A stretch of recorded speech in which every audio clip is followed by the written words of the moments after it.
सुनेंगे तो नाराज हो जाएंगे।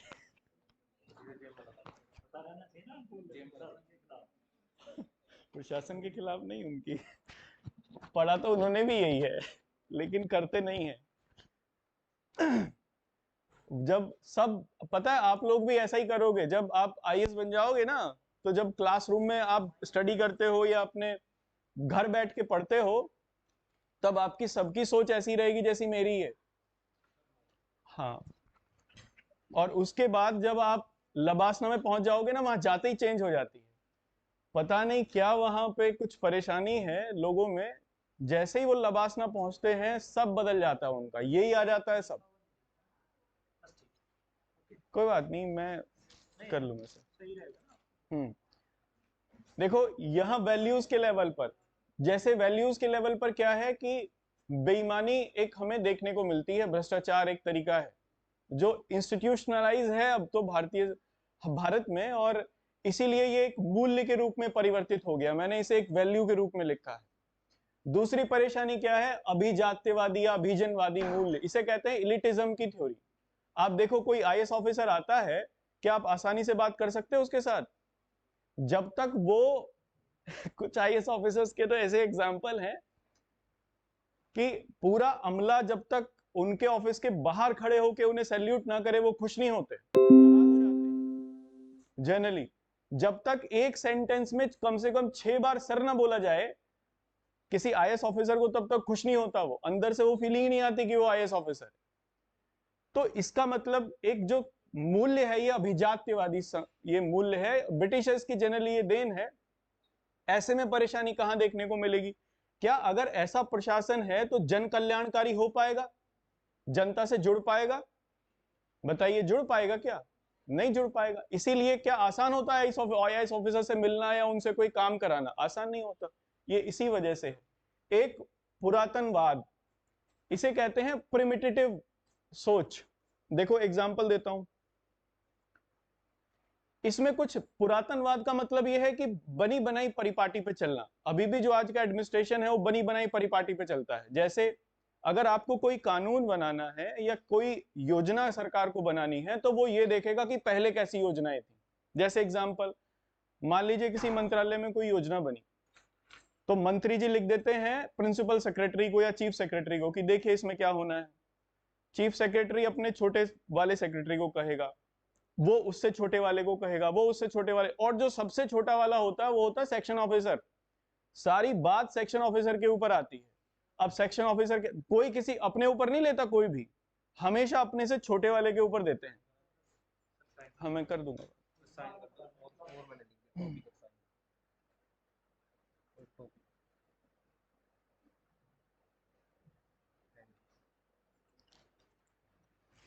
अब वो क्या करेगा सेक्शन ऑफिसर? वो भी अपने ऊपर नहीं लेगा। वो क्यों लेगा? भला मान लीजिए कल को उसने कोई योजना बनाई और उसमें कोई परेशानी आ गई, तो कौन फंसेगा? ऊपर वाले तो बच जाएंगे, वो बेचारा जाएगा। तो वो क्या करता है, एक ना रूम होता है बहुत बड़ा, उसमें दुनिया भर की फाइल लगी हुई होती है। वो ऐसी कोई फाइल ढूंढता है जिसमें ऐसी कोई योजना अंग्रेजों के जमाने में बनाई गई होगी। वहां से उठा के फाइल लाया वो, और उसमें देखा क्या किया गया था, और उसी को कॉपी और पेस्ट करके उसने रख दिया। और वो अपना उसमें संतुति ये बात कह के रखता है कि फला समय में ऐसा ही सवाल आया था और ऐसे सवाल का प्रशासन ने इस तरीके से निराकरण किया, तो मेरी भी यही संतुति है कि इस प्रकार की योजना बनाई जानी चाहिए। तो कुछ नवाचार आया? कोई न्यूनेस आई? नहीं आई। जो पुराने जमाने से चल रहा था वैसे ही हम लोगों ने भी आगे सर कर दिया, पुरातनवादी कल्चर। एक दूसरा है, अब अगर पुरातनवाद है तो नवाचार की कमी मिलनी ही है, इसीलिए इनोवेटिव अप्रोच चीजों को नहीं मिलती। आपने बहुत देखो, आप कोई नई सरकार ऐसी योजना नहीं बनाती जो बिल्कुल आउट ऑफ बॉक्स हो और जो सीधे तौर पर लोगों को इफेक्ट कर सकती हो पॉजिटिवली, ऐसी नहीं मिलती। हालांकि इस सरकार में कुछ चीजें बदल रही हैं। जैसे सरकार ये कहती है कि गांव में जाइए, कम से कम एसपी को, डीएम को एक दिन गांव में जाना चाहिए, बिताना चाहिए, लोगों के बीच रहना चाहिए, जिससे उनके बीच में जो दूरी है वो कम हो सके। हालांकि ये कार्य संस्कृति के स्तर पर बदलाव होगा, लेकिन मूल्य में भी, ये मूल्य के स्तर पर भी अब कार्य संस्कृति के ऊपर बदलाव ये वही है कि हाँ, ऑफिस की जो कल्चर है वो इलिटिस्ट टाइप है। इतना ज्यादा इन लोगों को, आईएएस ऑफिसर्स को चीजें मिली हुई होती हैं कि वो अपने आप को एक राजा तो मानते ही हैं ऑब्वियसली। जैसे मैंने एग्जांपल दिया, मान लीजिए कोई आईएएस ऑफिसर आता है तो पूरा सब खड़े होकर उसे सैल्यूट करेंगे, जी सर जी सर जी सर, और ये सब, तब तक उसका काम नहीं चलेगा। अगर ऐसा नहीं किया तो हो सकता है वो नाराज हो जाए। ये कार्य संस्कृति की कमी है। जबकि अगर हम लोग एडमिनिस्ट्रेशन की बात करें जापान में, या एडमिनिस्ट्रेशन की बात करें यूएस में, वहां इसके बिल्कुल विपरीत कार्य संस्कृति मिलती है। सबसे आसान बात तो, सबसे इंपॉर्टेंट बात तो वहां ये देखो कि कोई आईएएस ऑफिसर या जो भी वहां पे चीफ एग्जीक्यूटिव होते हैं, उनका कोई अलग केबिन नहीं होता। एक ही कमरे में सब लोग काम कर रहे होते हैं, बस उसकी कुर्सी अलग होती है थोड़ा सा। और वहां पर सर उसे नहीं कहता, कोई भी नाम लेके उसको बोलते हैं, मार्क, हाय मार्क। तो जनरली ये बात होगी, अगर उसका नाम ही लेके बोलेंगे। ऐसा वहां पे नहीं करेंगे कि उसको सर बोलेंगे या कुछ और बोलेंगे, आएगा तो खड़े हो जाएंगे, सैल्यूट लगाएंगे, कोई मतलब नहीं। बस इतना है कि वो बराबर लोगों में से ही एक है जिसको ज्यादा जिम्मेदारी दी गई है। तो जिम्मेदारी के स्तर पे वो बड़ा है, ना कि बाकी किसी और स्तर पे बड़ा है। अगर ऐसी स्थिति प्रशासन में है, तो आप मुझे बताइए कि जो वर्किंग कल्चर है वो कहां ज्यादा कोहेसिव होगी, कहां ज्यादा अच्छी होगी। ऐसे प्रशासन में ज्यादा अच्छी होगी जहां अधिकारी के और कर्मचारी के बीच में कई जो दूरी है वो ज्यादा रहे या कम रहे? कम रहे। जहां ज्यादा रहेगी वहां अपने आप ही जो चीजें हैं बदल जाएंगी, नहीं हो पाएगा चीजें। तो हमारे भारत में ये कार्य संस्कृति के स्तर पर, टीचर आया, क्लास में खड़े हो गए बच्चे, नहीं खड़े हुए तो टीचर नाराज हो गया, अरे खड़े नहीं हुए, ये क्या आपने, ये सम्मान है, ये वो है, मतलब जोड़ देते हैं उसे सम्मान से। सम्मान से मूल्य, सम्मान एक मूल्य है ना, रिस्पेक्ट एक वैल्यू है या नहीं है बताइए। उसे हमने जोड़ा कार्य संस्कृति से कि जी खड़े हो गए। लेकिन मुझे बताइए कि क्या रेस्पेक्ट और कार्य संस्कृति में कोई कोहेशन हो सकता है जब तक उसे मन से ना किया जाए? ये तो केवल दूरी बढ़ाने वाला मसला है।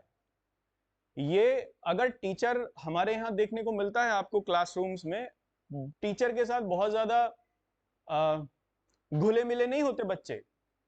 इतनी खतरनाक स्थिति है कि आपको कोई सब बात समझ में नहीं आ रही होती तो आप टीचर से पूछ भी नहीं सकते, डर लगता है।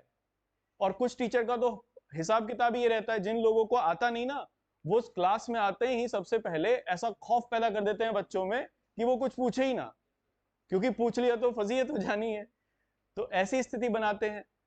मेरा मानना यही है, जब भी आप, खैर कहीं पर भी आप जाओगे तो दोनों स्तर पर चेंजेस लाना, वैल्यू के लेवल पर भी और वर्किंग कल्चर के लेवल पर भी।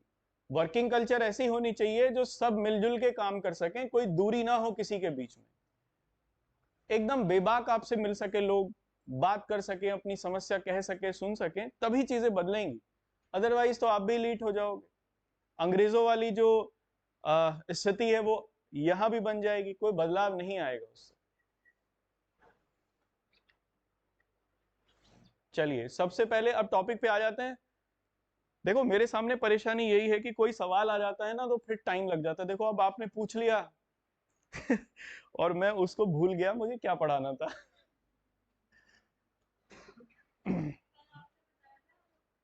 हाँ हाँ, वो मैं पढ़ाऊंगा। और मैं अभी, आप कोई ऐसी क्वेरी हो किसी की भी जो आप मुझसे पूछना चाहते हो, पहले वो पूछ लीजिए, फिर मैं शुरू करता हूं अपना टॉपिक। ठीक है, कोई क्वेरी है किसी की तो पूछ लीजिए। ये बताइए, इकोनॉमी समझ में आ तो रही है? किसी के नहीं आ रही हो तो बिल्कुल मत झिझकना, पूछ लेना, क्योंकि मुझे पता है ये आसानी से समझ में नहीं आती। इसमें कारण इसका ये है कि बहुत सारी टर्म्स ऐसी हैं जो हमने सबसे पहले सुन रहे होंगे, पहली बार सुन रहे होंगे।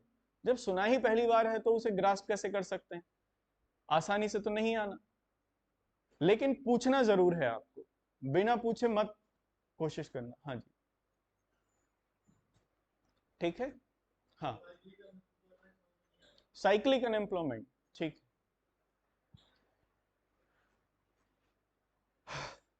मुझे अब बोर्ड की जरूरत है, फिर कूद के जाना पड़ेगा। चलो यहीं से काम चला लेते हैं।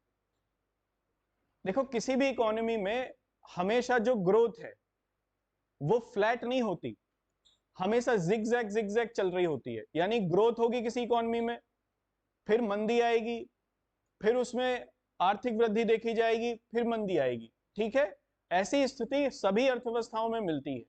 कभी भी वो एक लीनियर लेवल पर इकोनॉमी नहीं फ्लो करती। मान लीजिए जब किसी अर्थव्यवस्था में तेजी की स्थिति है, उसमें ग्रोथ है। जब अर्थव्यवस्था में तेजी है इसका मतलब मांग बढ़ जाएगी, डिमांड बढ़ जाएगी, हाँ या ना? बताइए, मांग बढ़ जाएगी नहीं?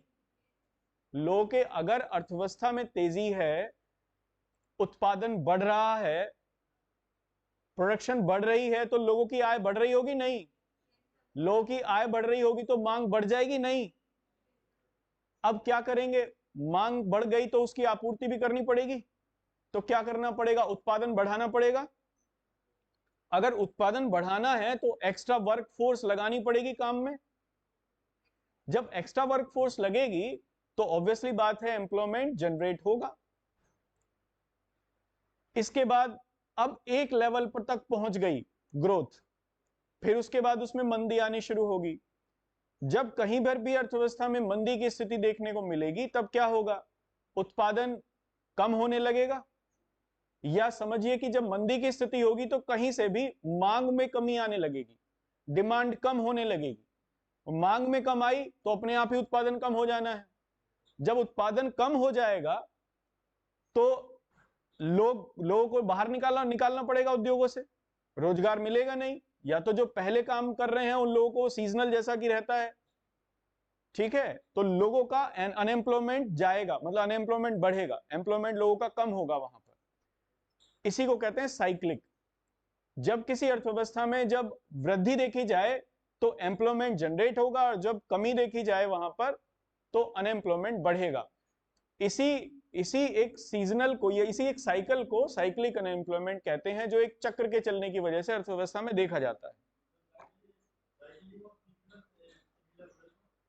हाँ सिमिलर हुए, लेकिन थोड़ा सा डिफरेंस है। जो सीजनल मिलेगा वो आपको देखने को मिलेगा विकासशील अर्थव्यवस्थाओं में, जबकि साइक्लिक आपको देखने को मिलेगा विकसित में।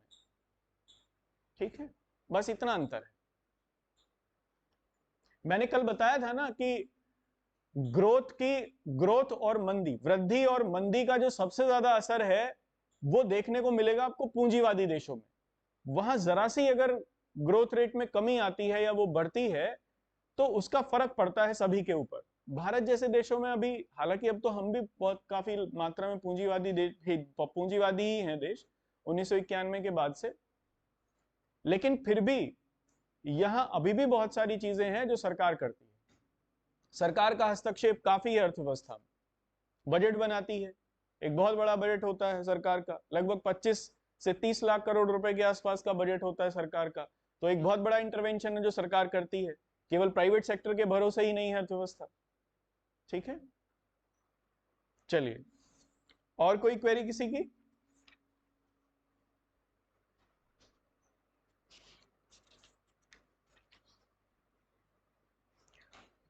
अब हम लोग, अच्छा कल एक वो रह गया था, कल मापन रह गया था कि कैसे अनएम्प्लॉयमेंट को मापते हैं।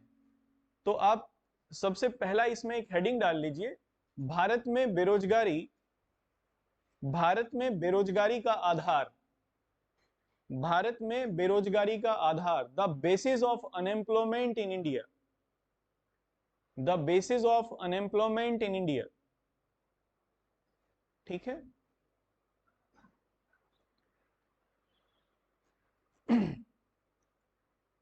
देखो भारत में जो बेरोजगारी के आंकड़े हैं वो नेशनल सैंपल सर्वे ऑर्गेनाइजेशन इकट्ठे करता है, एनएसएसओ उसे कहते हैं।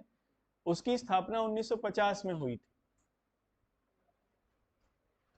अब एनएसओ उसका नाम कर दिया गया है, नेशनल स्टैटिस्टिकल ऑफिस उसका नाम हो गया है। अब सीएसओ और एनएसएसओ को मर्ज कर दिया गया है 2005-15 से। हाँ जी, आ जाइए। तो आप इसमें पहले पॉइंट में, भारत में बेरोजगारी से संबंधित आंकड़े, भारत में बेरोजगारी से संबंधित आंकड़े राष्ट्रीय नमूना सर्वेक्षण संगठन, राष्ट्रीय नमूना सर्वेक्षण संगठन द्वारा जारी किए जाते हैं। In India the data related to unemployment, the data related to unemployment issued by National Sample Survey Organization, National Sample Survey Organization। Next point से लिखना, देखो 3 आधार हैं भारत में बेरोजगारी को मापने के। एक को कहते हैं सामान्य स्थिति, यूजुअल स्टेटस। यूजुअल स्टेटस में यह मानती है सरकार कि अगर कोई व्यक्ति एक साल में 183 दिन तक उसे अगर काम मिल रहा है, 183 डेज या उससे ज्यादा, तब वो बेरोजगार नहीं है। इसको कहते हैं सामान्य स्थिति। लिखवाऊंगा मैं, पहले समझ लो। दूसरा होता है एक साप्ताहिक स्तर, वीकली स्टेटस। वीकली स्टेटस में सरकार यह मानती है कि किसी व्यक्ति को अगर सप्ताह के एक भी दिन काम करने के लिए नहीं मिला, एक भी घंटे उसने काम नहीं किया, तब वो बेरोजगार है। एक तीसरा स्टेटस होता है, इसे कहते हैं करंट डेली स्टेटस, चालू दैनिक स्तर पर बेरोजगारी।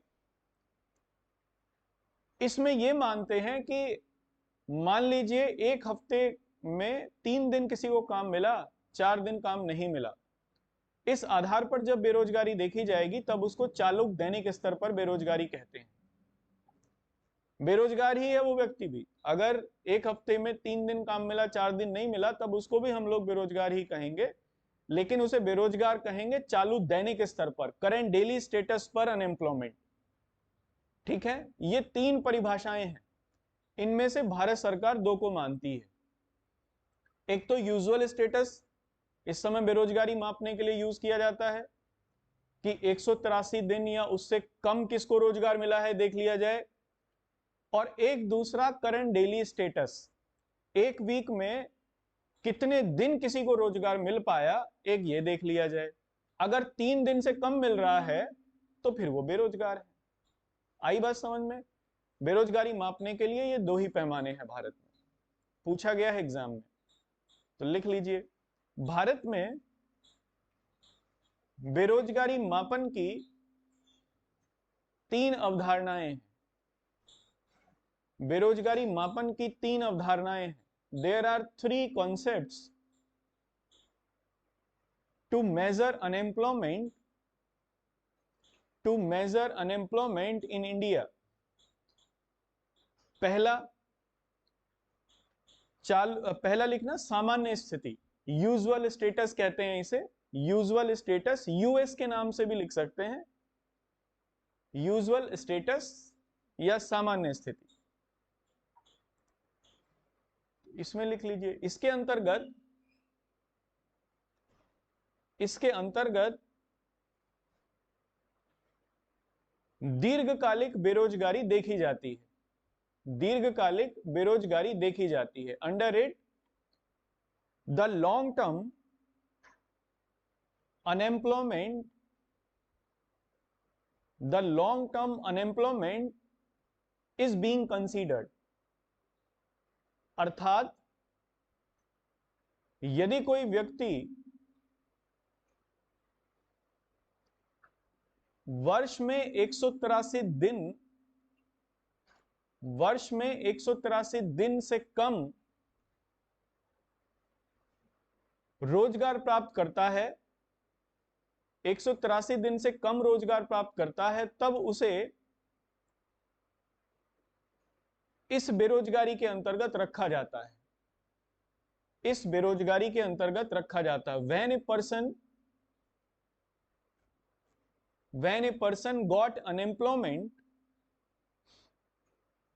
got unemployment less than 183 days, less than 183 days in a year, then he would be included in this type of unemployment. समझ में आ गई बात? किसको नहीं आई? सबको आ गई? चलिए, बढ़िया बात है। 183 डेज का मतलब क्या हो गया? 6 महीने। ठीक है, चलिए नेक्स्ट लिखना, चालू साप्ताहिक स्तर पर बेरोजगारी। चालू साप्ताहिक स्तर पर बेरोजगारी, the unemployment on current weekly status.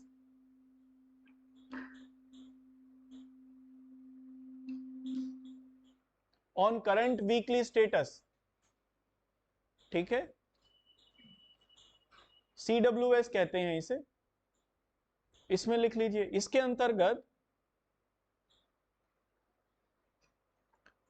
इसके अंतर्गत ऐसी बेरोजगारी को रखा जाता है,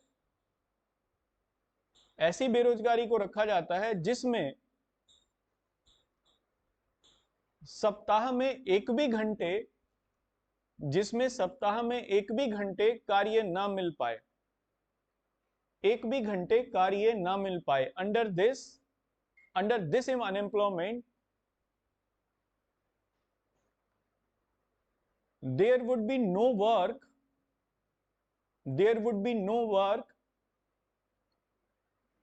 in a full week. There would be no work in a full week. Clear है? चलिए नेक्स्ट लिखना, तीसरा, चालू दैनिक स्तर पर बेरोजगारी। साप्ताहिक हो गया ना, चालू दैनिक लिखना, चालू दैनिक स्तर पर बेरोजगारी। Unemployment at current daily status, CDS कहते हैं, करंट डेली स्टेटस। इसमें ये मान लेते हैं कि कम से कम रोजगार मिल गया, 3 दिन मिल गया वीक में, तो लिख लीजिए इसके अंतर्गत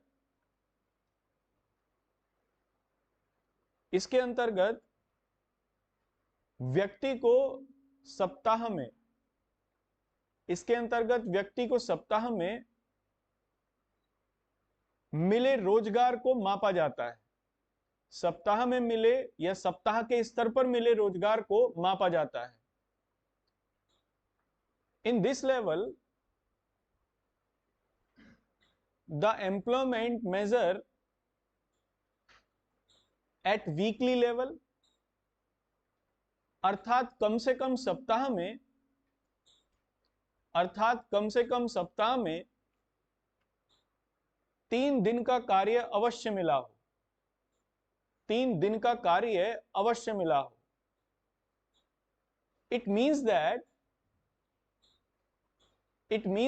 a person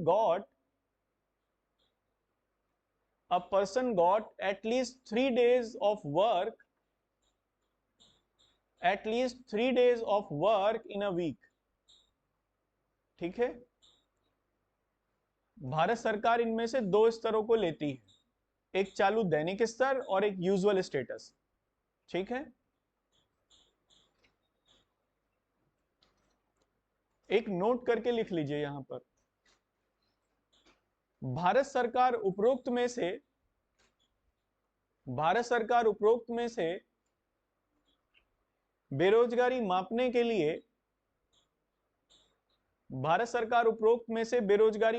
के लिए यूजुअल स्टेटस, यूएस,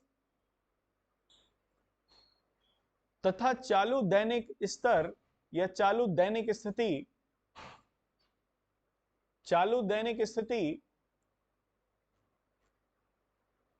को शामिल करती है, चालू दैनिक स्थिति को शामिल करती है। CDS, हाँ, करंट डेली स्टेटस। गवर्नमेंट या Indian government include current weekly, Indian government include usual status and current daily status to measure unemployment. To measure unemployment. ठीक है, क्लियर है बात? कोई समस्या किसी को? चलिए, हाँ जी। अनएम्प्लॉयमेंट जीरो इम्पॉसिबल है।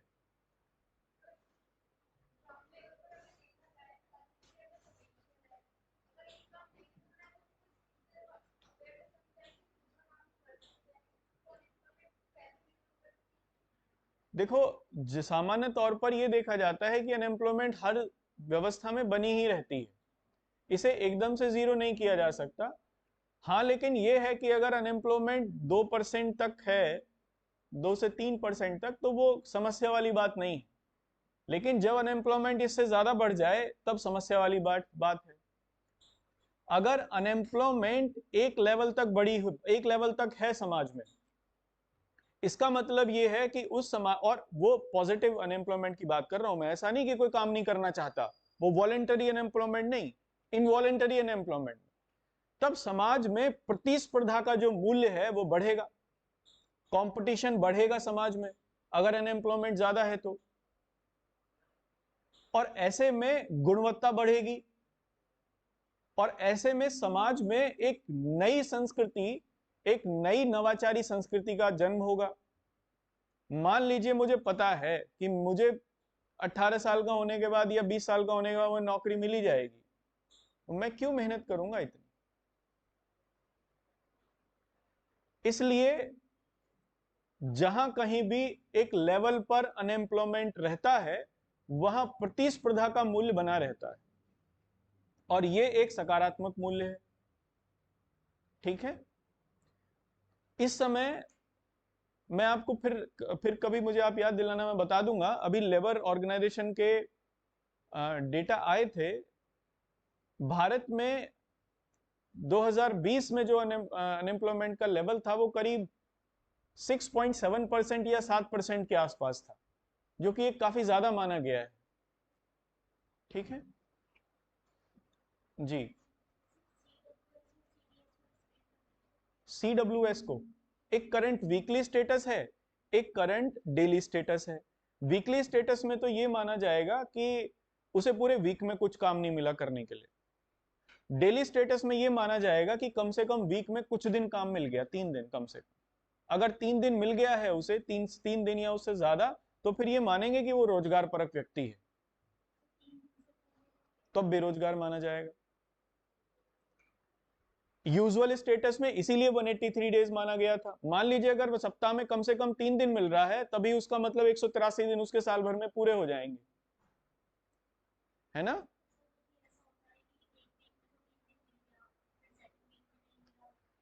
तब बेरोजगारी रहेगा, क्योंकि यहां पर वीकली स्टेटस चेक करेंगे ना, उसको मिल पा रहा है या नहीं। तब वो सीजनल हो गया, तब वो अनऑर्गेनाइज सेक्टर का हिस्सा हो गया, तब तुक्का है, लग गया तो लग गया, नहीं तो कोई बात नहीं, तब उसको बेरोजगारी में ही माना जाएगा। ठीक, जैसे दिहाड़ी वाले मजदूर होते हैं जनरली, मिल गया उनको मिल गया रोज, नहीं मिला तो नहीं मिला, तब है तो वो भी बेरोजगारी ना। जी।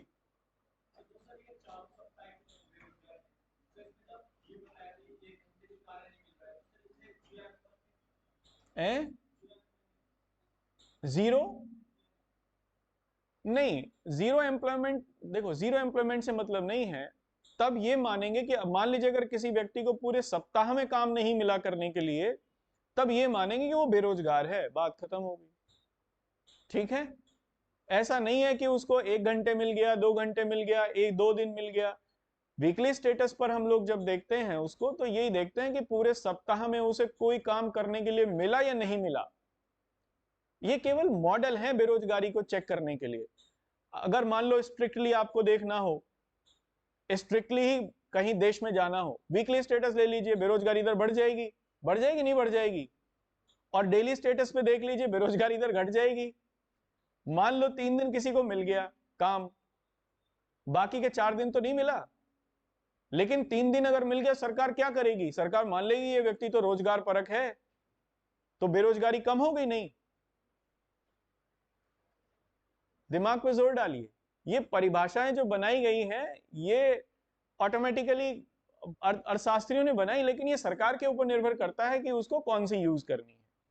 बेरोजगारी दर अगर सरकार को कम करके दिखानी है तो यूजुअल स्टेटस देख लीजिए, करंट डेली स्टेटस देख लीजिए जैसा कि भारत में है, और अगर वास्तव में सही स्तर पर बेरोजगारी दिखानी है तो वीकली स्टेटस देख लीजिए। इस तरीके से चीजें चली। ठीक है, चलिए खैर कोई बात नहीं, आगे चलूं। हाँ देखो, हमने गरीबी देखी, बेरोजगारी देखी, ये दो ऐसी बातें हैं जो किसी भी समाज के लिए जनरली अभिशाप के तौर पर होती हैं और अधिकतम समस्याओं की जड़ हैं ये दोनों चीजें। एक जन कल्याणकारी राज्य में या सोशल वेलफेयर स्टेट में जिसमें राज्य एक बहुत बड़ी भूमिका निभाता है समाज में, वो यही चाहेगा कि ये दोनों समस्याएं ना रहें, गरीबी भी खत्म हो, बेरोजगारी भी खत्म हो। क्योंकि भारत एक लोकतांत्रिक समाज है, एक लोकतांत्रिक संगठन यहां प्राप्त होता है, एक व्यवस्था प्राप्त होती है, संविधान में भी उसी तरीके की कॉन्सेप्ट दी गई है। प्रियम्बल में सामाजिक और आर्थिक न्याय है, आपने सर ने आपको पढ़ाया होगा। सामाजिक और आर्थिक न्याय एक जन कल्याणकारी राज्य की बात करता है, सोशल वेलफेयर स्टेट की बात करता है।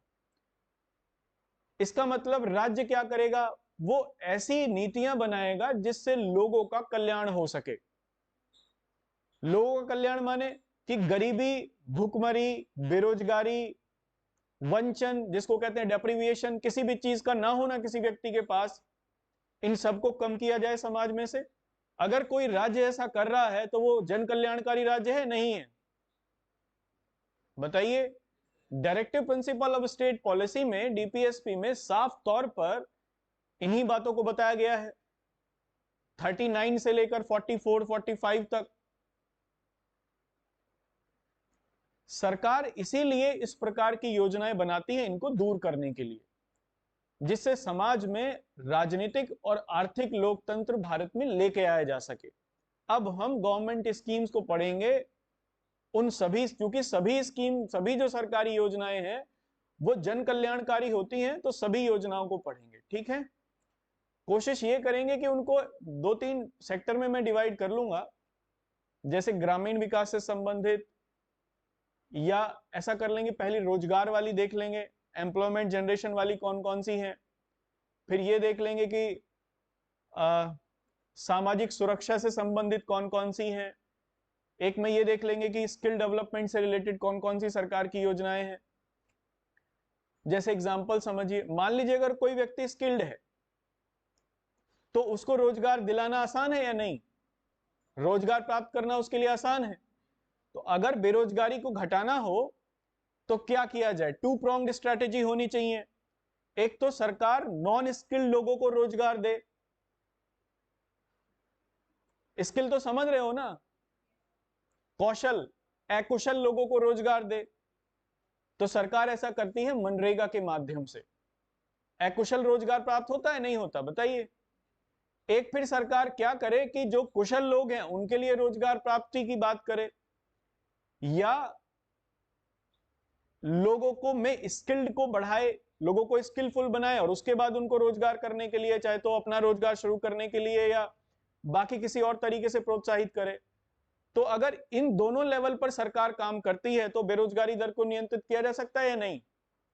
इसीलिए सरकार ने, और स्पेशली अभी की सरकार ने, स्किल डेवलपमेंट की तरफ बहुत ज्यादा ध्यान दिया है। ठीक है, तो एक पूरा, कई सारी योजनाएं हैं स्किल डेवलपमेंट से रिलेटेड, उनको हम लोग पूरे एक सेक्टर में देख लेंगे। चलिए, सबसे पहले हम लोग देखेंगे मनरेगा को ही, Mahatma Gandhi National Rural Employment Guarantee Act या स्कीम।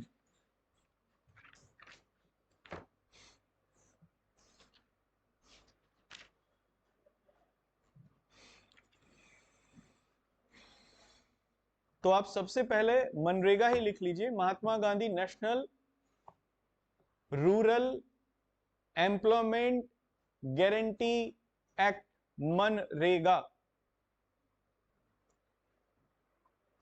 देखो, सबसे पहले ये जो स्कीम शुरू की गई थी ये 2006 में शुरू की गई थी, national Rural Employment Guarantee act के नाम से।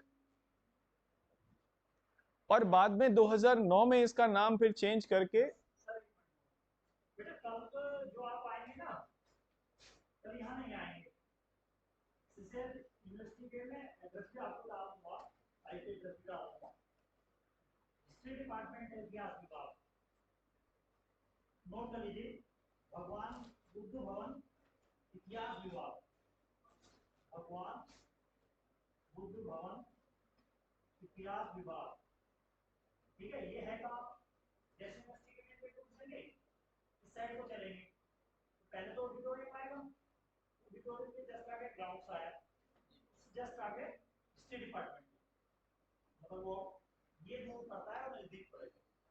अच्छा, उसमें जैसे आप सीधे एंटर करेंगे, एंटर करते ही राइट हैंड पे गैलरी जाएंगे और सामने ही नोट कर लीजिए, वीर बंदा बैरागी सभागार है, वीर वीर वीर वीर को बड़े से, ठीक है, बंदा बैरागी सभागार, मतलब जैसे आप डिपार्टमेंट के अंदर घुसेंगे राउंड सर्किल से आएगा, राइट हैंड को गैलरी और फिर भी जाएंगे हम जल्दी आ जाएंगे, है ना, तब थोड़ा सा सर आप भी जल्दी आ जाएंगे जी, ठीक है।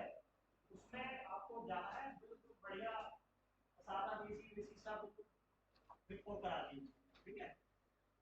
हाँ, मतलब तुम्हें जो है ऐसा नहीं कि यहाँ बाहर खड़े हैं, बट आप कोशिश करेंगे कि आप 2:40 से पहले नहीं आए, ठीक है, क्योंकि दूसरे को भी हमें डिस्टर्ब नहीं करना है, उस तुम्हारी भी कमी है। मास्क, अगर सिग्नल और बच्चा भी किसी दिन तक क्लास में बैठा मिल जाए ना, इमीडिएटली आउट करो। और मे भी मुझे लगता है अगर एडिशन को चेकिंग पे भी आएंगे, क्योंकि उन्होंने कल का टाइम टेबल मांगा कि कहाँ क्या क्या, ठीक है। चलिए, तो आपको कोई इशू नहीं है ना, मैसेज भी डाल दिया जाएगा, और बट आपको तो पता ही है।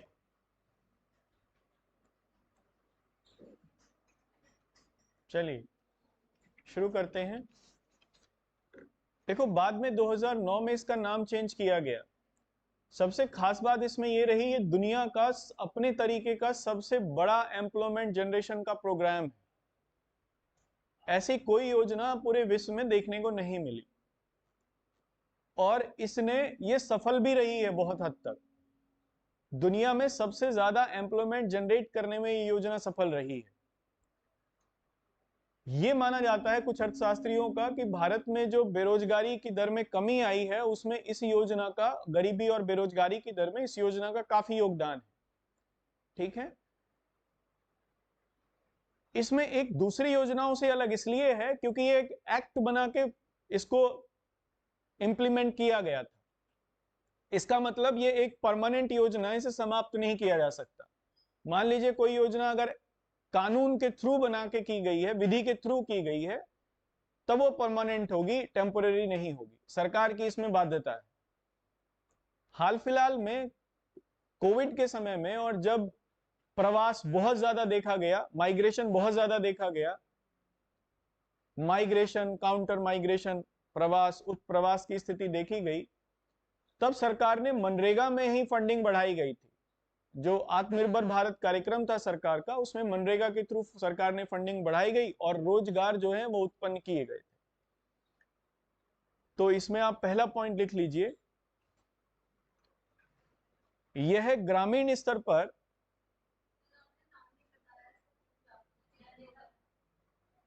महात्मा Gandhi National Rural Employment Guarantee Act, इसका नाम 2009 में आ गया था, और 2006 में इसको national Rural Employment Guarantee act कहते थे, नरेगा कहते थे उस समय। बस महात्मा गांधी चेंज हो गया था, ठीक है। चलिए, क्या लिखा, ग्रामीण बेरोजगारी, यह ग्रामीण स्तर पर बेरोजगारी, भूख तथा वंचन को कम करने वाली एक महत्वपूर्ण योजना है, एक महत्वपूर्ण योजना है। It is an important scheme it is an important scheme to reduce poverty, hunger and deprivation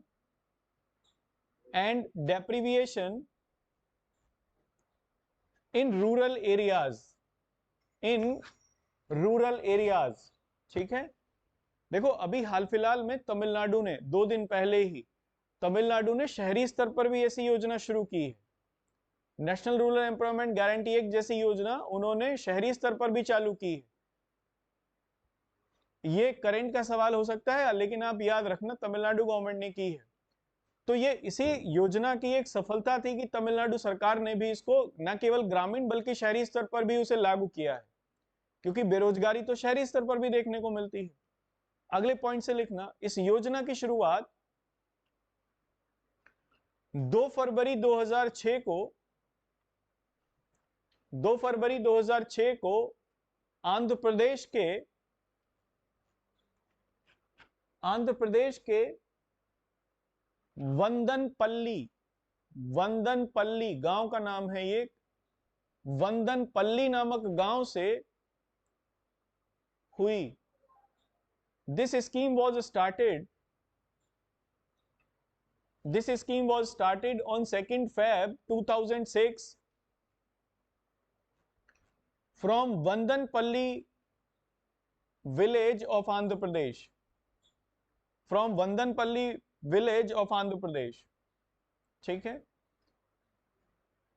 अगले पॉइंट से लिखना, इसके अंतर्गत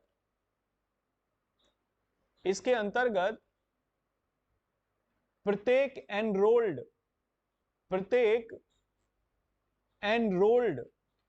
व्यक्ति को, हाँ एनरोल्ड लिख लीजिए, क्या लिखेंगे हिंदी में, नामांकित, प्रत्येक नामांकित व्यक्ति को 100 दिन का कार्य प्रदान करने का प्रावधान है। Under this scheme, it is entitled to give 100 days of work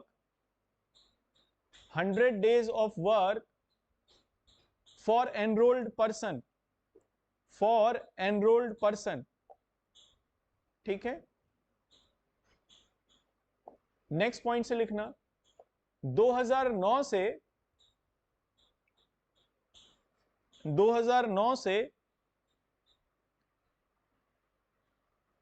इसे महात्मा गांधी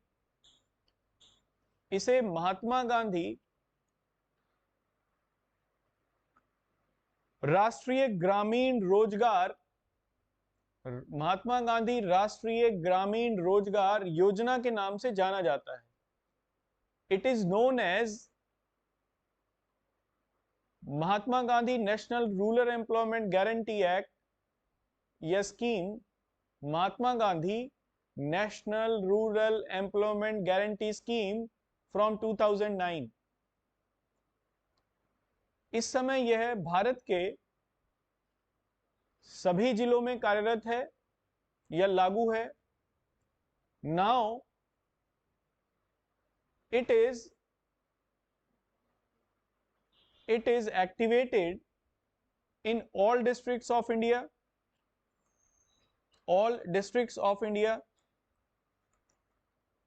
ठीक है। अगले पॉइंट में देखो, इसमें केंद्र और राज्य सरकारों का जो अनुपात है, वित्त का अनुपात, यानी केंद्र सरकार और राज्य सरकार जो पैसा खर्च करेंगी वो 90:10 का है। 90 रुपीज इसके ऊपर जो खर्चा आएगा वो केंद्र सरकार खर्च करेगी, 10 रुपए राज्य सरकार करेगी। तो नेक्स्ट पॉइंट में इस योजना में कार्यान्वयन इकाई, यानी जो इसको लागू करने वाली है, कार्यान्वयन इकाई ग्राम पंचायत होती है। कार्यान्वयन इकाई ग्राम पंचायत है। In this scheme the implementative unit is ग्राम पंचायत तथा राज्य एवं केंद्र के मध्य केंद्र पहले लिखना, तथा केंद्र एवं राज्य के मध्य वित्त का बंटवारा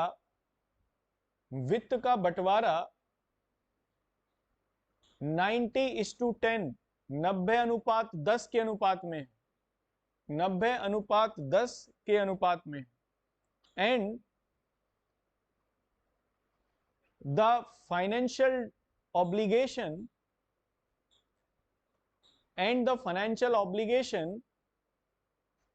between center and state is 90:10 90:10 है। केंद्र सरकार 90:10, ठीक है। केंद्र सरकार के पास ज्यादा संसाधन है तो वो ज्यादा देगी, ऑब्वियस सी बात है, योजना भी केंद्र सरकार की है। नेक्स्ट पॉइंट से लिखना। हाँ जी,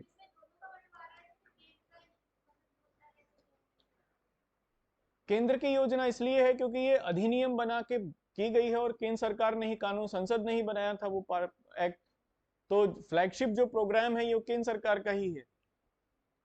हालांकि इसको है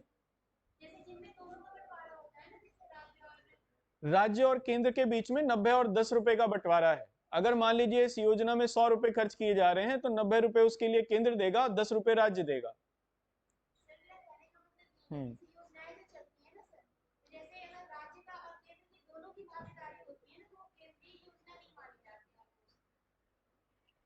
ऐसा है? ऐसा नहीं। देखो केंद्र कहां है, बताओ केंद्र कहां है? दिल्ली में है। दिखता है केंद्र कहीं पर? हर जगह राज्य ही है ना। देखो इसलिए योजना बनाने का, उसे इंप्लीमेंट करने का सेंटर के लेवल, यूनियन के लेवल पर जो काम है वो केंद्र सरकार का है। राज्यों में वो योजनाएं लागू की जाती हैं केंद्र सरकार के निर्देशों के ऊपर। मान लीजिए कोई राज्य, अब राज्य इंप्लीमेंट करेगा उसको अपने यहां पर, जब राज्य अपने यहां पर इंप्लीमेंट करेगा तो खर्चा तो राज्य का भी होगा ना।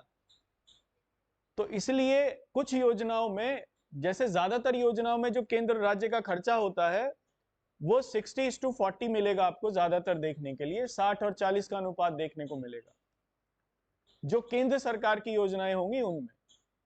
कुछ योजनाएं लेकिन नॉर्थ ईस्टर्न स्टेट्स के लिए थोड़ा सा चेंज हो जाएगा, वहां आपको हमेशा 90:10 मिलेगा, याद रखना ये। कोई पूछे आपसे कभी एग्जाम में, कोई भी पूछ ले कि इसमें केंद्र और राज्य का अनुपात कितना है, तो अगर पूर्वोत्तर राज्यों की बात हो रही हो तो आंख बंद करके 90:10 लगाना उसमें, और अगर बाकियों की बात हो रही तो 60:40 रहती है। लेकिन अब ये बताता है कि मान लीजिए केंद्र का ज्यादा है अनुपात उसमें, तो ऑब्वियसली होता है हमेशा, तो स्कीम जो है वो सेंटर गवर्नमेंट की होती है और सेंटर गवर्नमेंट ही उसे इनिशिएट कर रही होती है। इस स्कीम में 90:10 का है, इसका मतलब पूरी तरीके से सेंट्रल गवर्नमेंट इसको इनिशिएट कर रही है। क्लियर है? चलिए नेक्स्ट पॉइंट में लिखना। देखो मान लीजिए अगर इसमें किसी व्यक्ति को 100 दिन का सरकार रोजगार नहीं दे पाई, एक व्यक्ति ग्राम पंचायत के पास जाता है, अपने आप को एनरोल कर लेता है, विद इन 7 डेज में ग्राम पंचायत की ये जिम्मेदारी है कि उसे रोजगार दिलाए वो। अगर 15 दिन तक उसे रोजगार नहीं दिलाया जाता या दिया जाता तो फिर उसको आधा, उसकी टोटल जो वेज है उसका आधा उसको भत्ते के रूप में देना पड़ेगा। इस समय जो वेज है वो 202 रुपए कर दी गई है मनरेगा में। अभी जो सरकार ने ये प्रोग्राम शुरू किया आत्मनिर्भर भारत और गरीब कल्याण योजना, उनमें इसी समय वेजेस को बढ़ाया गया था, तो 202 रुपए इस समय मनरेगा में वेज है, तो कम से कम 101 रुपए उसको देने ही पड़ेंगे, विद इन 15 डेज के अंदर उसे रोजगार देना ही पड़ेगा। ये जिम्मेदारी है, ये लायबिलिटी है गवर्नमेंट की। ये पहला ऐसा कानून है जिसमें रोजगार देना सरकार के लिए एक उत्तरदायित्व है, सरकार का रिस्पॉन्सिबिलिटी है। ठीक है, तो इसमें लिख लीजिए, इस योजना के अंतर्गत रोजगार प्रदान कराना इस योजना के अंतर्गत रोजगार प्रदान कराना सरकार का उत्तरदायित्व है, सरकार का उत्तरदायित्व है। In this scheme to provide in this scheme, it is liability of government, it is liability of government to provide employment। यदि सरकार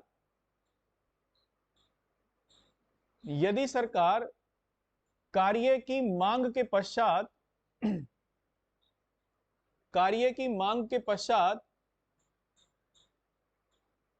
15 दिन के अंदर रोजगार नहीं उपलब्ध करा पाती,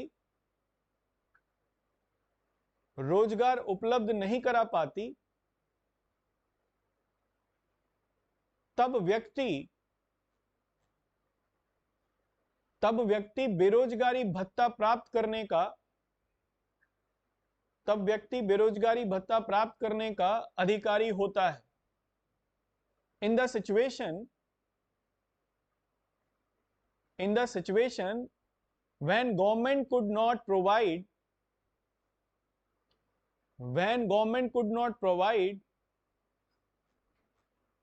work to an entitled person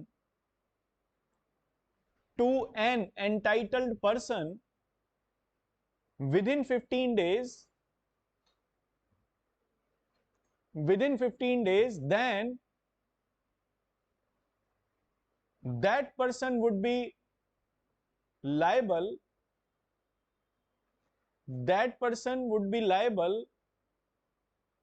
for unemployment allowance। ठीक है, समझ में आ गई बात? अब मुझे नहीं पता क्या बोला था मैंने, पड़ोसी से पूछ लो अब। ठीक है, चलिए, इसमें एक नेक्स्ट चीज और भी है। पहले तो ये 100 दिन का काम था, अब हाल फिलहाल में इसे बढ़ा के एक तो 50 दिन इसमें और ऐड कर दिए गए हैं। वो एरियाज, हाँ जी,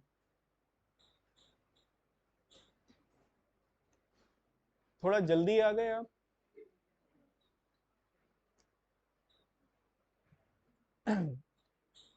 अभी कोविड के चलते जब समस्या थी तब इसमें 50 डेज और बढ़ा दिए गए थे कि ऐसे क्षेत्र जहां पर गंभीर लॉकडाउन की स्थिति रही और वहां बेरोजगारी दर और बढ़ गई है, तो डिस्ट्रिक्ट एडमिनिस्ट्रेशन 15 डेज का एक्स्ट्रा वर्क दे सकता है वहां पर। ठीक है, तो एक नोट करके लिख लीजिए, हाल ही में सरकार ने इसे 100 दिन के काम से बढ़ाकर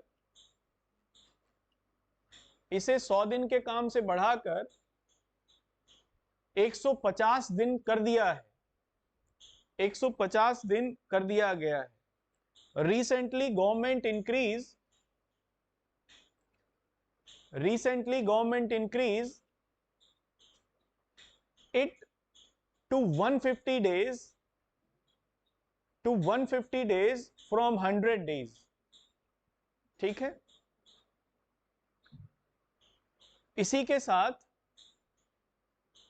के साथ इसमें दैनिक मजदूरी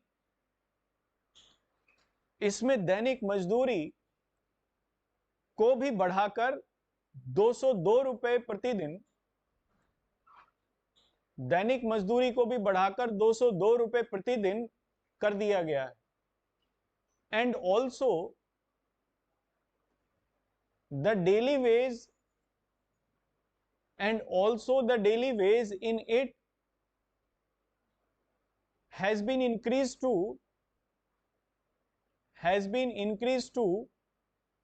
202 रुपीज। ठीक है, देखो ये तो बात हो गई इसमें फाइनेंस के लेवल पर क्या क्या चीजें की जा रही हैं। इस योजना की सबसे खास बात वो ये है कि सामाजिक समावेशन को ये, सोशल इंक्लूजन को ये सबसे ज्यादा इंप्लीमेंट करती है। सामाजिक समावेशन का मतलब यह है कि समाज का जो सबसे वंचित वर्ग है उसको मुख्य धारा में लेके आना। जैसे इसमें ये प्रावधान किया गया है, देखो महिलाएं समाज का वंचित वर्ग है, नहीं है? है नहीं है? नहीं है। अच्छा, कितने लोगों को लगता है नहीं है? ईमानदारी से हाथ उठाना। मतलब ये 1.5 हाथ था, देखा कि एक ही उठा है बुलंद, तो फिर पहले कोशिश की उठाने की, फिर नीचे कर लिया। कितने लोगों को लगता है कि हैं?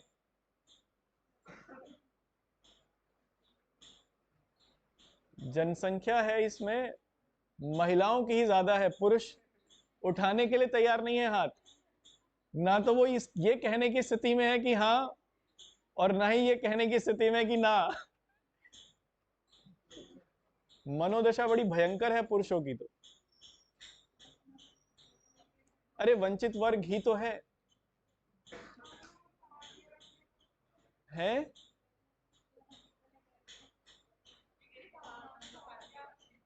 अच्छा। नहीं, भावनाएं नहीं, that is the reality of our society. मैं यहीं से एक एग्जांपल देता हूं। जितने भी यहां पर मेल बैठे हैं, अभी बुरा ना माने, ये रियलिटी है, थोड़ा जो सच्चाई है उसको समझने की कोशिश करें। मेल के ऊपर किसी तरीके की कोई रिस्पॉन्सिबिलिटी यहां बहुत ज्यादा होगी नहीं, ना ही उनके ऊपर तलवार लटक रही होगी है कि अगर इस बार नहीं हुआ तो शादी कर देंगे। ऐसी तलवार है क्या किसी के ऊपर लटकी हुई? और अगर ऐसी तलवार हो तो मेल तो बिल्कुल ही ना करे कि चलो अच्छा है, कम से कम शादी तो हो जाएगी। लेकिन मैक्सिमम फीमेल को एक डेडलाइन दे दी गई होगी, या तो इस बार कर लेना, कम से कम और कुछ नहीं तो प्रीलिम्स तो हो ही जाए, नहीं तो फिर तैयार हो जाइए। इसको आप क्या कहोगे? वंचन है या नहीं है? अपॉर्चुनिटी का वंचन, द डेप्रिविएशन ऑफ रेशनल अपॉर्चुनिटी। यहां से एक छोटा सा एग्जांपल मैंने दिया, लेकिन इसका मतलब चलो फिर कभी बात करेंगे इसके ऊपर। लेकिन ये रियलिटी है कि भारतीय समाज में महिलाएं वंचित वर्ग में आती हैं और हर तरीके का वंचन उनको मिलता है। समाज में एक एक स्टेप पे उनके पास वंचन की स्थिति है।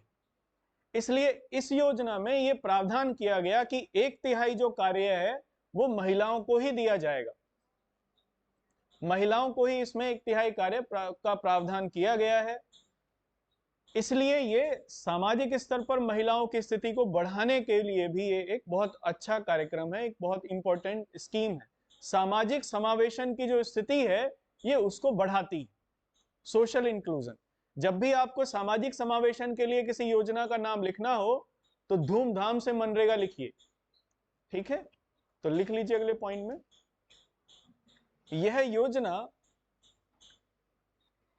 योजना सामाजिक समावेशन को बढ़ाने का कार्य करती है। दिस स्कीम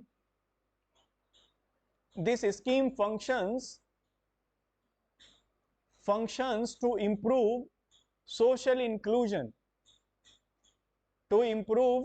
inclusion, ठीक है? इसके अंतर्गत 1/3 कार्य, इसके अंतर्गत 1/3 कार्य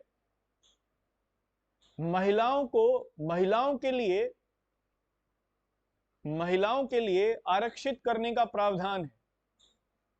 महिलाओं के लिए आरक्षित करने का प्रावधान है। एंड अंडर इट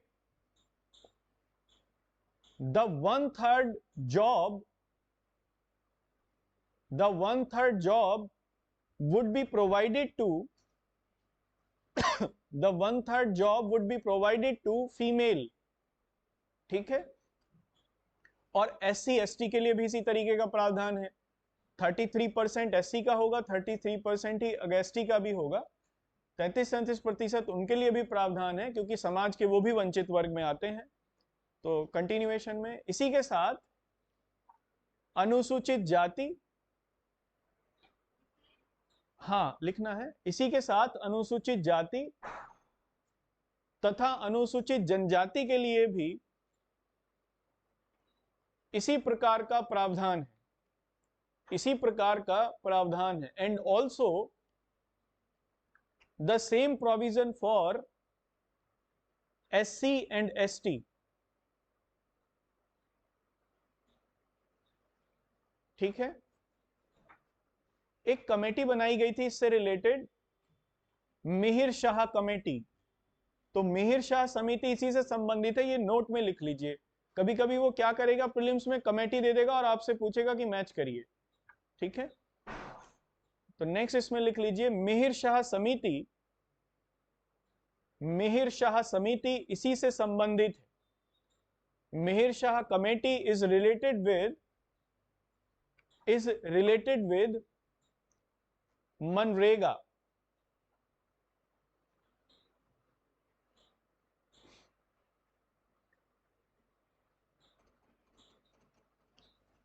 ठीक है,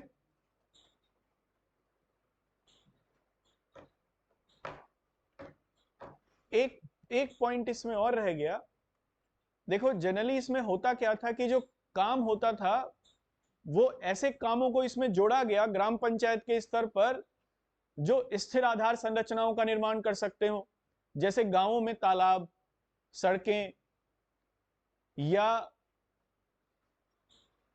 जल संभरण कार्यक्रम के अंतर्गत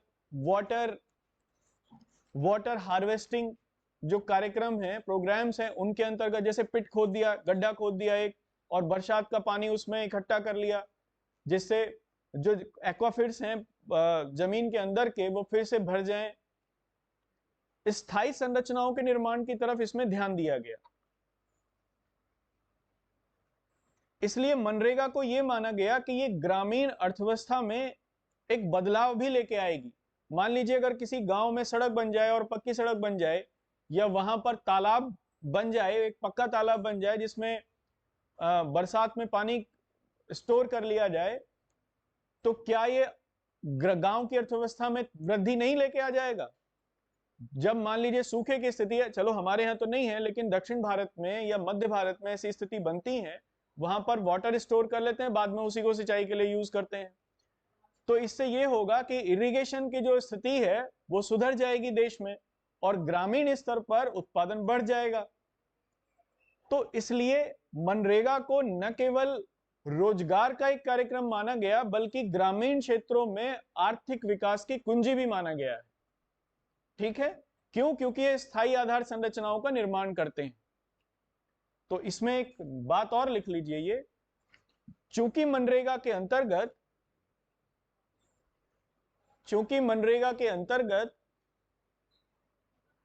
स्थायी आधार संरचना, चूंकि मनरेगा के अंतर्गत ग्रामीण स्तर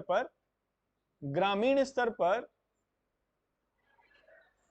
स्थायी आधार संरचना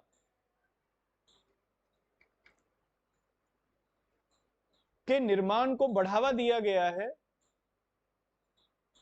स्थायी आधार संरचना के निर्माण को बढ़ावा दिया गया है, इसलिए यह ग्रामीण आर्थिक विकास की कुंजी भी है। इसलिए यह ग्रामीण आर्थिक विकास की कुंजी भी है। एज द stable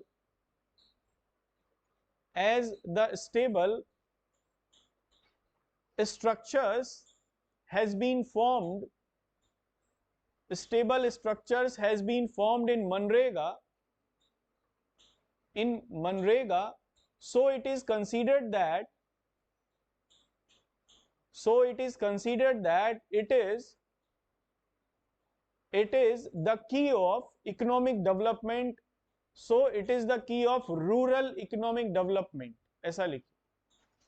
ठीक है, चलिए ये कंप्लीट हो गया। इसमें कोई बात अगर किसी को पूछनी है तो आप पूछ लीजिए, वैसे मैंने सभी एस्पेक्ट कवर कर दिए।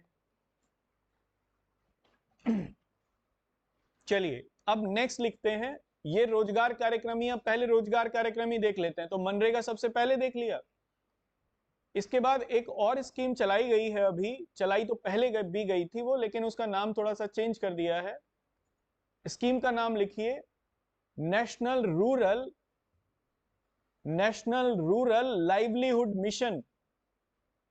हिंदी में बोलूंगा मैं, ये अंग्रेजी में नाम है। नेशनल रूरल लाइवलीहुड मिशन, राष्ट्रीय ग्रामीण आजीविका मिशन।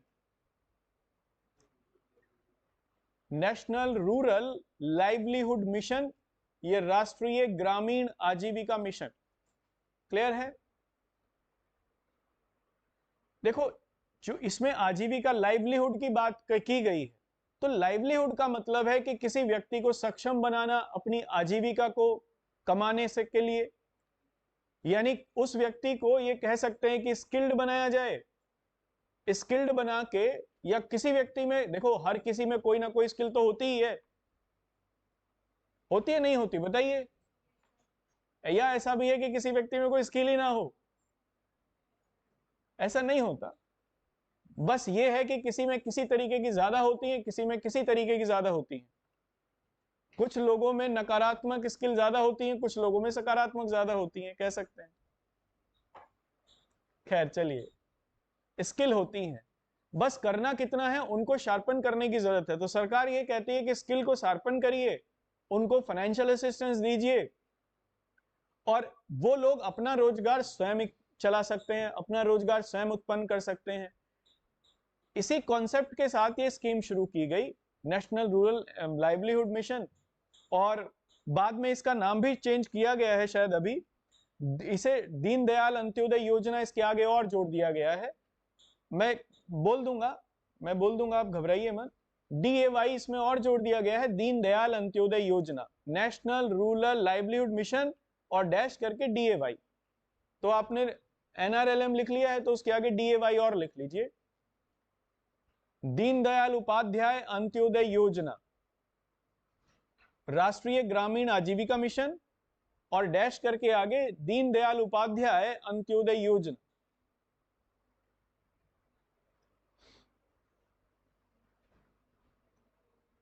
ठीक है? करना इसमें यही है कि लोगों को स्किलफुल बनाना, सेल्फ हेल्प ग्रुप में लोगों को इकट्ठा करना, स्वयं सहायता समूहों के रूप में, और बाद में उनको या तो प्रशिक्षण देकर या वित्तीय सहायता प्रदान कराकर अपना कोई रोजगार उनके द्वारा शुरू कराना। ठीक है? इससे वो लोग सक्षम बनते हैं, अपना रोजगार स्वयं कर लेते हैं, बेरोजगारी दर में कमी आती है। तो लिख लीजिए पहले पॉइंट में, इस योजना की शुरुआत 2011 में, इस योजना की शुरुआत 2011 में राजस्थान के बांसवाड़ा जिले से हुई, राजस्थान के बांसवाड़ा जिले से हुई। This scheme was started from Banswara district of Rajasthan in 2011। in 2011 2016 में इसका नाम बदलकर राष्ट्रीय ग्रामीण आजीविका मिशन, राष्ट्रीय ग्रामीण आजीविका मिशन दीनदयाल उपाध्याय अंत्योदय योजना कर दिया गया, दीनदयाल उपाध्याय अंत्योदय योजना कर दिया गया। इन 2016 it was renamed as National Rural Livelihood Mission, National Rural Livelihood Mission Deendayal Upadhyay Antyodaya योजना। ठीक है? देखो, ये आपके मेंस के लिए भी काम आ रही है, इसमें कुछ करने की जरूरत नहीं है, मैं आपको पीटी के लिए नहीं पढ़ा रहा, प्रीलिम्स में इसी में से मिल जाएगा, लेकिन विद कॉन्सेप्ट है ये, तो आप मेंस के लिए तैयार करना। ये पेपर 2 में भी एक टॉपिक पूरा कर देगा आपका। पेपर 2 का गवर्नमेंट पॉलिसीज, डेवलपमेंट और डेवलपमेंट स्ट्रेटेजी नाम से एक पूरा टॉपिक है, शायद टॉपिक नंबर 7 है या 8 है यूपीएससी में, मेंस में, वो इससे कवर हो जाएगा, याद रखना। इसको आप अच्छे से ही कर लेना ऐसे ही। जैसे सबसे पहले हम लोग, मैं आपको इसीलिए सेक्टर वाइज करा रहा हूं, एम्प्लॉयमेंट जनरेशन के प्रोग्राम देख रहे हैं, उसके बाद फिर ग्रामीण विकास से संबंधित देख लेंगे, रूरल डेवलपमेंट से संबंधित, फिर सामाजिक सुरक्षा, फिर स्किल डेवलपमेंट, और फिर मैं इसमें आपको मिनिस्ट्रीज भी नोट कराता चलूंगा साथ साथ में। कभी कभी ये भी पूछ लेता है वो ये योजना किस मंत्रालय के अंतर्गत है, तो वो पीटी के हिसाब से हो जाएगा, ये मेंस के हिसाब से हो जाएगा आपका, फिर बाद में क्लास हो ना हो लेकिन आपका कंप्लीट हो जाएगा ये अभी। अभी चाहे 1-2 क्लास फालतू लग जाएगी, इसमें यही होगा बस। नेक्स्ट पॉइंट से लिखना इसमें, इस योजना के अंतर्गत ग्रामीण स्तर पर स्वयं सहायता समूहों के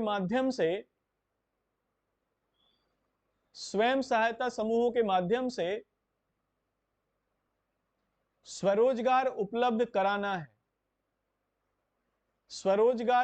कराना है। The objective of this scheme is to provide self employment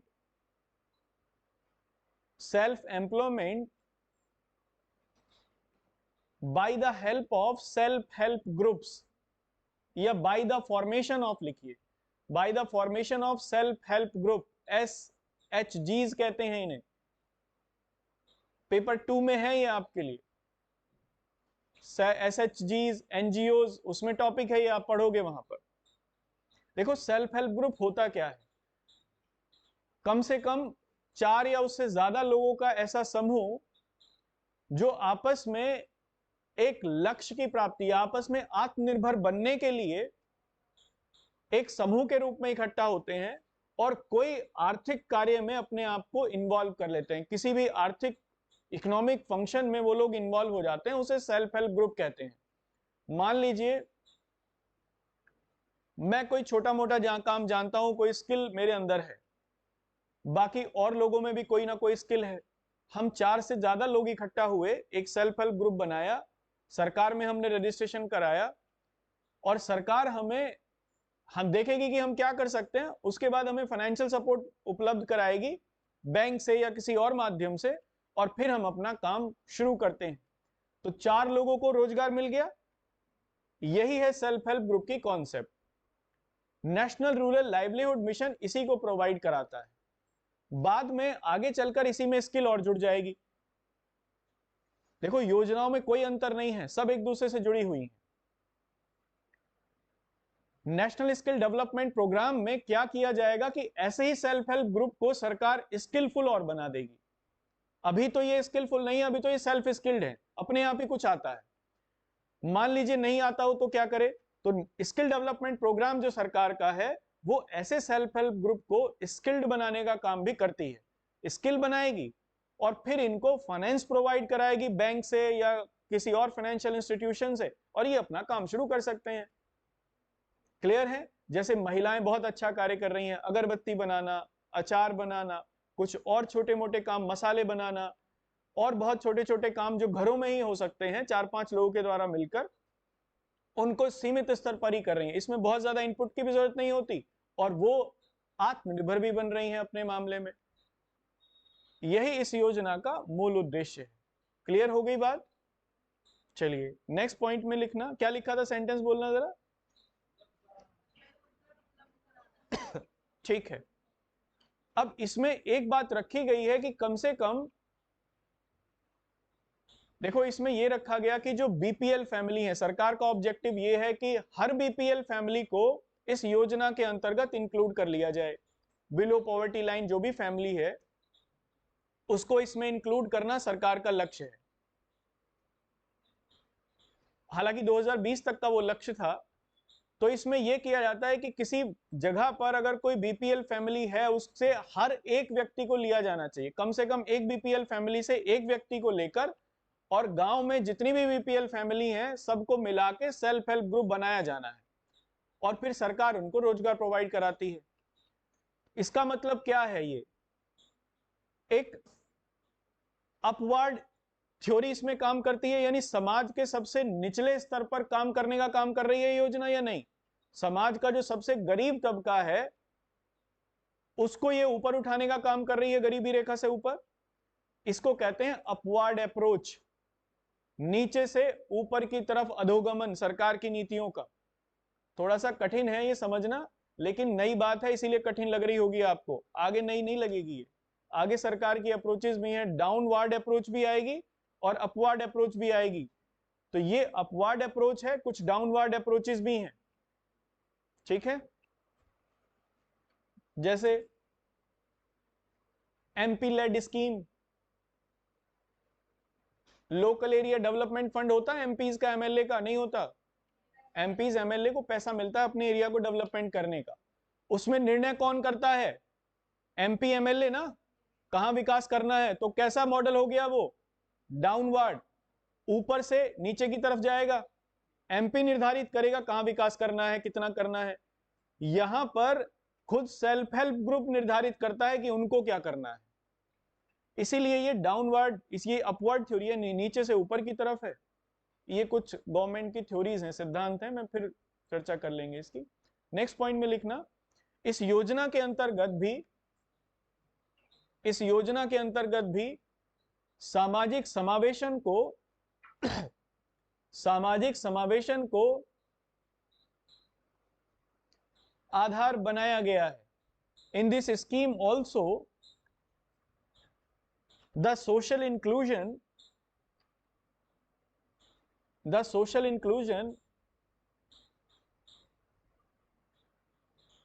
is a flagship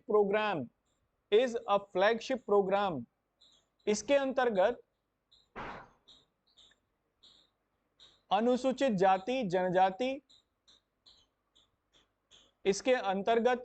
जाति जनजाति, अल्पसंख्यक,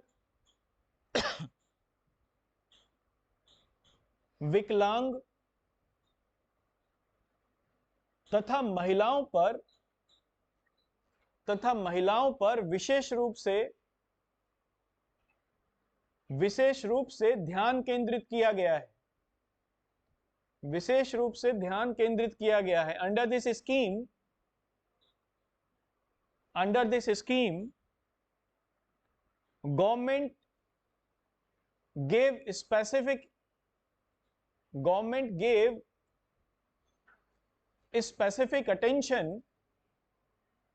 specific attention to scheduled caste, scheduled tribes,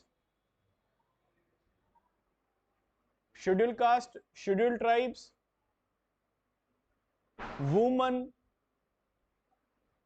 minorities and other deprived classes, समाज के जो वंचित वर्ग हैं। नेक्स्ट पॉइंट से, प्रत्येक ग्रामीण गरीब परिवार से, ऐसा लिखो, प्रत्येक ग्रामीण गरीब परिवार से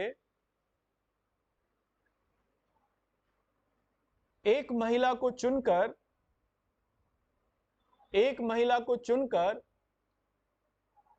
स्वरोजगार उपलब्ध कराना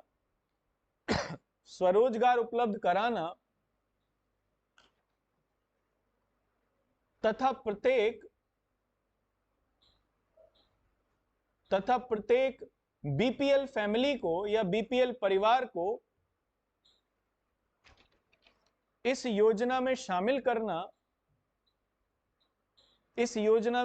करना सरकार का लक्ष्य है। The objective of this scheme is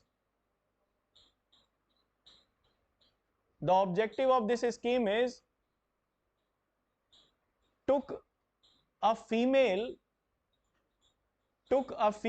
from every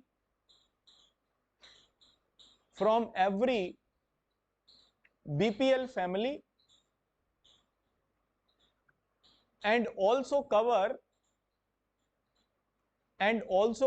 the all BPL families of rural area in this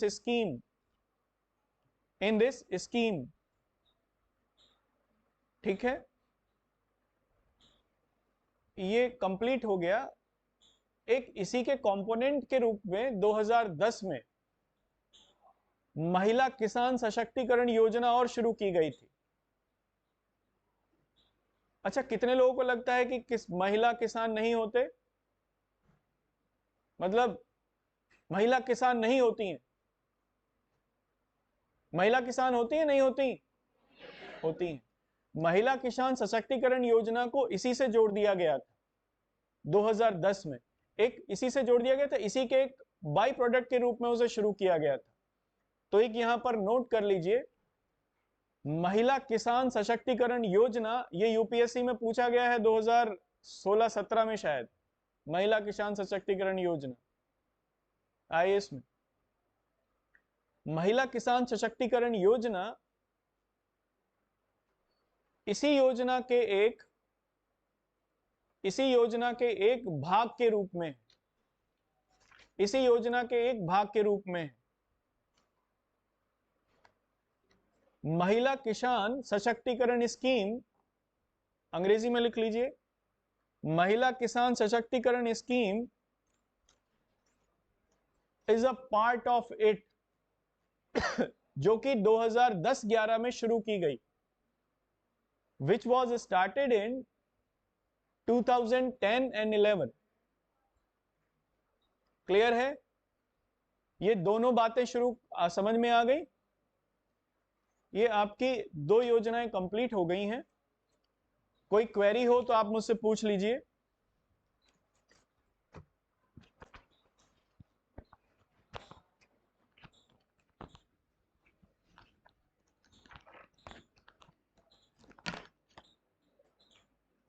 कोई क्वेरी है किसी की? कोई सब्जेक्ट से अलग हटके कोई क्वेरी हो?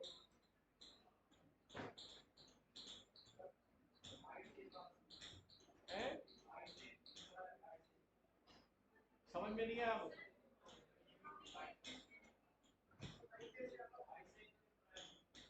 आईसी आईसीजे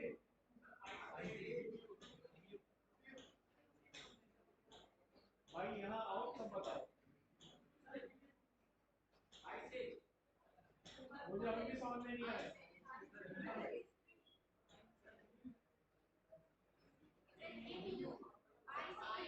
आइस एज युग। अच्छा, ये कहाँ पढ़ा तुमने? नई बात सी लग रही है, मैंने तो पहली बार सुनी है। ज्योग्राफी में पढ़ा था?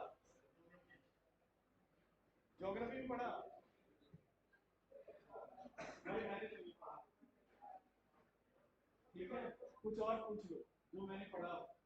इसका मतलब ये है मैं इसको बताने की भूल नहीं है, या और कुछ पूछना, किसी और से पूछ। ठीक है, जैसे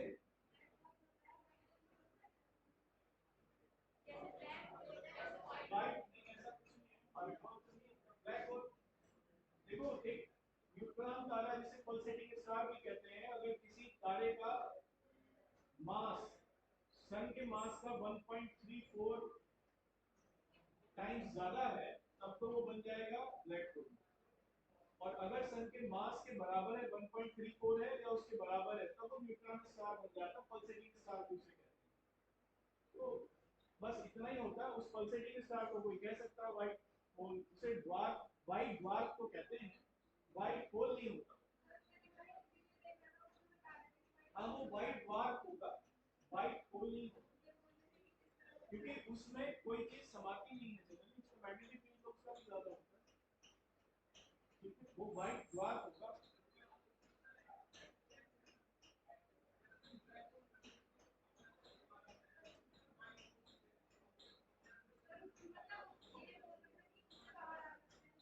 उसको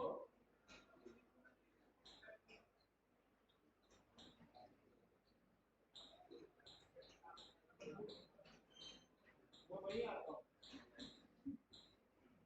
हाँ, व्हाइट होल क्या करेगा?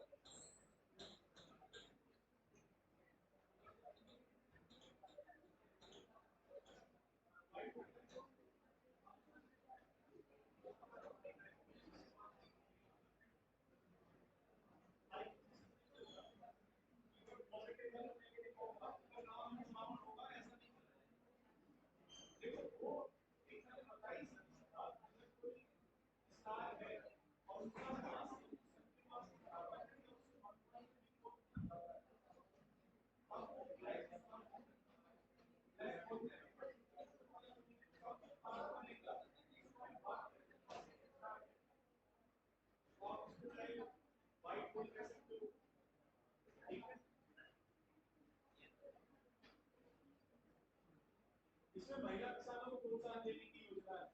सरकार उनको हर तरीके से प्रमोट करेगी, सस्ती दरों पर ऋण वगैरह उपलब्ध करा के। जैसे हमारे यहाँ एक और परेशानी है कि महिलाओं के लिए जो प्रॉपर्टी राइट्स है उनके पास नहीं होते जनरली। तो ऐसे में अब किसान तो महिला है और प्रॉपर्टी उसके पास में नहीं। सरकार ने ये माना कि अगर कोई महिला किसान है तो जो प्रॉपर्टी होगी या कृषि होगी, भूमि होगी, वो भी उसी के नाम से दी जानी चाहिए या हो सकती है।